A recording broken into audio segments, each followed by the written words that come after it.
Welcome to today's video. In this one, we're going to be talking about and reading from a book that was written back in 1960 by a plastic surgeon by the name of Dr. Maxwell Maltz. It was one of the first books that I read related to dealing with the subconscious mind and changing the programming within it. The book is called Psycho-Cybernetics. Now, to many, those words mean nothing and would certainly scare many people off from reading a book with that title, because if you don't understand the title of the book, how would you hope to understand its contents? Let's take a look at what Psycho-Cybernetics is. Psycho just simply refers to the general psychological aspect of what's being talked about. Here's the Wikipedia shorthand definition.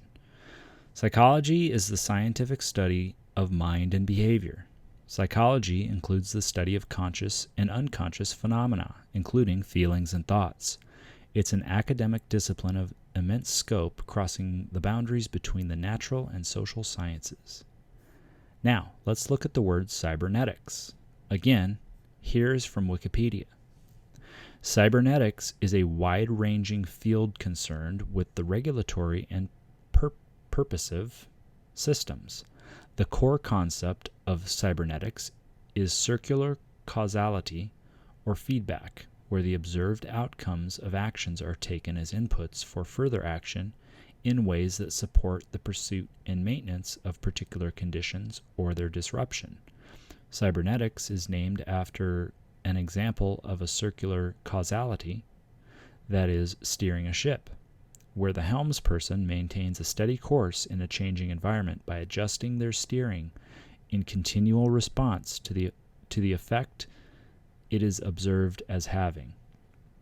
Other examples of circular causal feedback include technological devices such as thermostats, where the action of a heater responds to the measured changes in temperature, regulating the temperature of the room within a set range.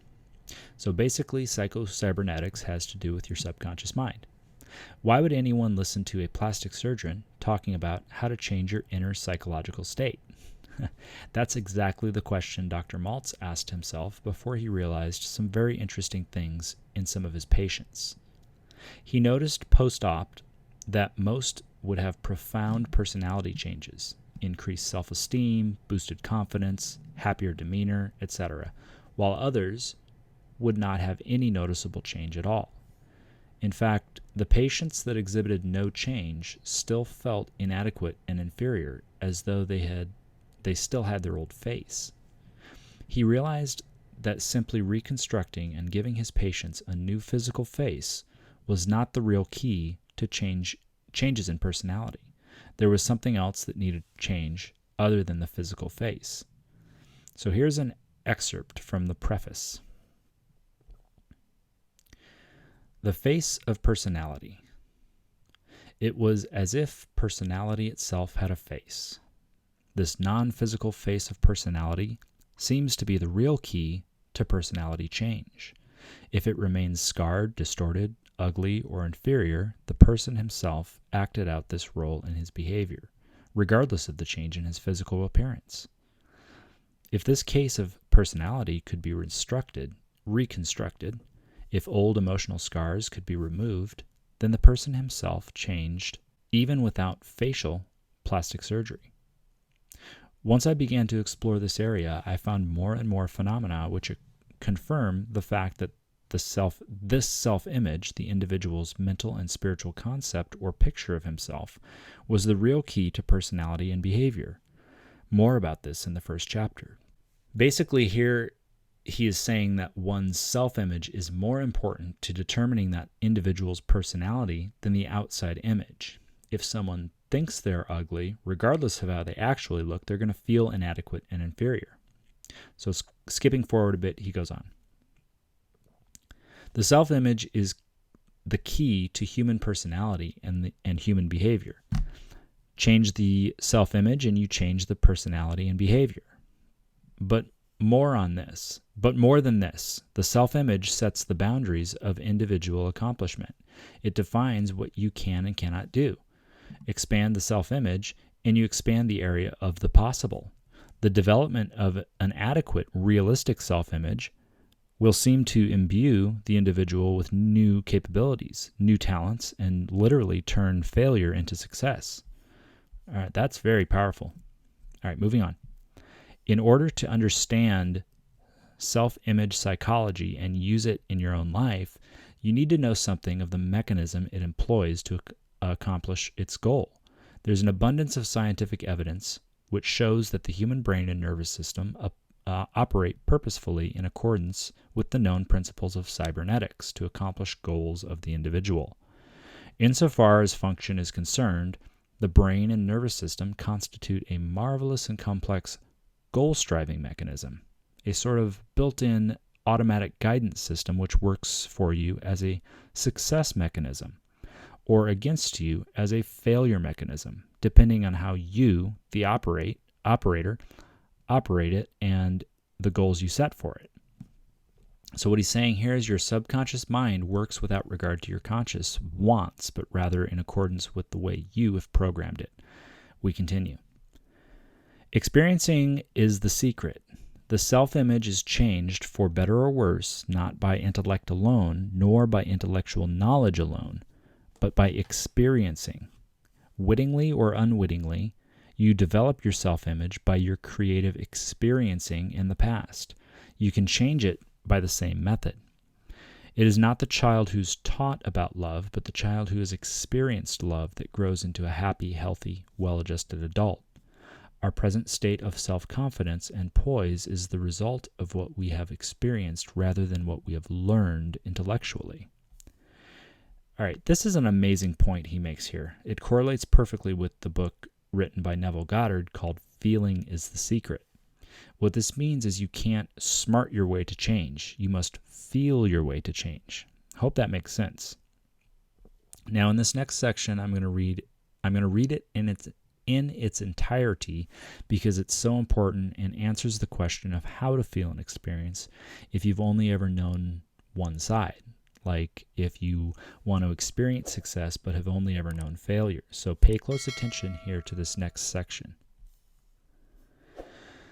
Another discovery, this time in the field of experimental and clinical psychology, enables us to use experiencing as a direct and controlled method of changing the self-image. Actual real-life experience can be a hard and ruthless teacher. Throw a man in water over his head, and the experience may teach him how to swim. The same experience may cause another man to drown. The Army makes a man out of young boys, but there is no doubting that the Army experience also makes many psychoneurotics. For centuries, it has been recognized that nothing succeeds like success.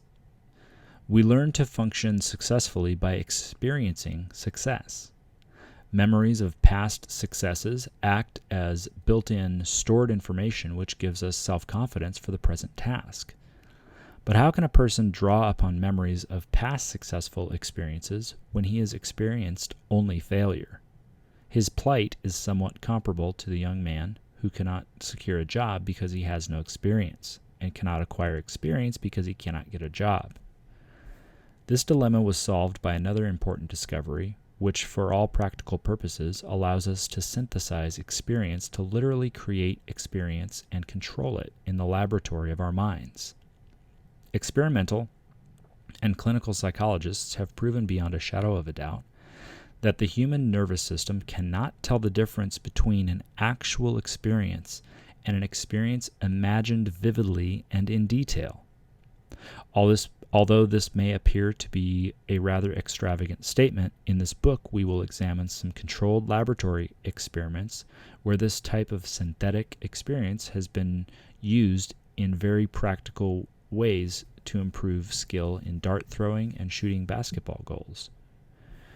We will see it at work in the lives of individuals who have used it to improve their skill in public speaking, overcoming fear of the dentist, develop social poise, develop self-confidence, sell more goods, become more proficient in chess, and in practically every other conceivable type of situation where experience is recognized to bring success. We will take a look at an amazing experiment in which two prominent doctors arranged things that neurotics arranged things so that neurotics could experience normally and thereby cured them. Perhaps most important of all, we will learn how chronically unhappy people have learned to enjoy life by experiencing happiness. Now, this has been tested many times since this book was written, and it remains to be true over and over again. In fact, Dr. Joe Dispenza talks about a study where that was done where people were to learn how to play the piano. Now, one group was given drills to physically practice 1 hour per day on the piano. The other group was told to simply perform the drills in their head for 1 hour per day. Researchers found that after the same amount of time, the thought practice group were developing the same neural pathways as the physical practice group. The mind is powerful. So the preface for Psycho-Cybernetics concludes by saying that basically not to get discouraged if nothing seems to be happening as you practice the exercises outlined in the book. He asks that you reserve judgment for 21 days, as that is typically the minimum required time to effect a change in your mental image. He goes on to say, of course, though you cannot expect to accomplish a lifetime of growth in 3 weeks, you can experience dramatic improvement. And then he ends by giving his definition of success. He says that it's important to define, as he uses the term throughout the book. As used in the book, the terms success, successful, have nothing to do with prestige symbols. No man should attempt to, quote-unquote, be a success, but rather every man can and should attempt to be successful. Creative striving for a goal that is important to you as a result of your own deep-felt needs, aspirations, and talents, and not just the symbols which the Joneses expect you to display, brings happiness, as well as success because you are functioning as you were meant to function. So there you have it, guys. That's a breakdown of the preface for Psycho-Cybernetics. I am excited to go through this book with you and offer my insights. Next video on Psycho-Cybernetics, we're going to jump into the first chapter, so make sure you hit the subscribe button and ding that notification bell.